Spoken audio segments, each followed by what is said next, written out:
Hello and welcome to Soundpainting video number 20. My name's Evan Mazunik and thanks for watching.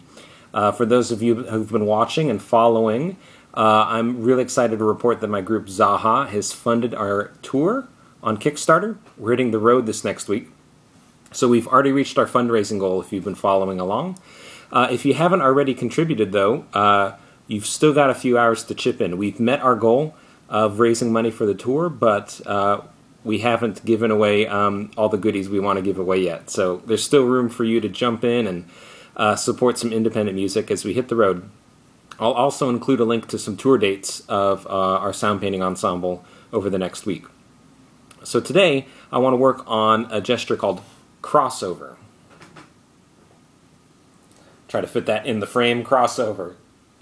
And this is not asking you to be a crossover artist or find a crossover hit.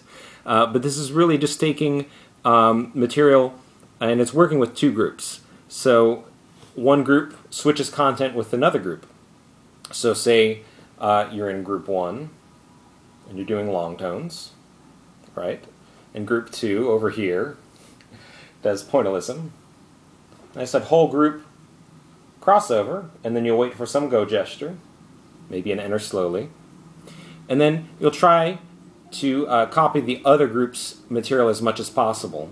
So group 1 will copy group 2's pointillism, and vice versa. Group 2 will try to copy group 1's long tone as much as possible. So you're switching content between two groups. And I love working antiphonally with two groups. So this is a chance for you to find a partner or to split your ensemble in half. But today we're just going to add that to vocabulary and build off of what we've already learned over the past couple months. Here we go.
All right.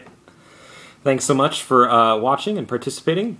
One note actually did come to me as I was working on that last composition, and it's a question I often get asked when working with this gesture with ensembles and teaching it to them for the first time.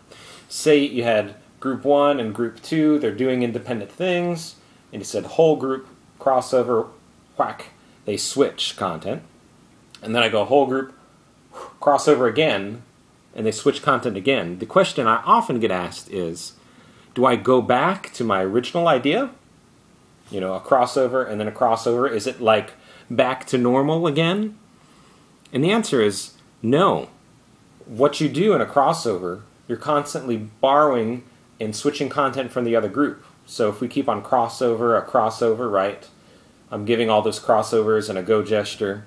and we keep doing that back and forth, this material will start to wash, or it might even erode or change or develop slowly, almost like maybe in a game of telephone, or if you're copying material from one tape player. Remember those, the cassette players?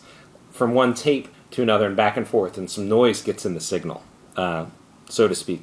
So really stay present to what's happening on the other side of the room or with the other group, and really stay honest and true to what they're doing, and switch content with them in the moment.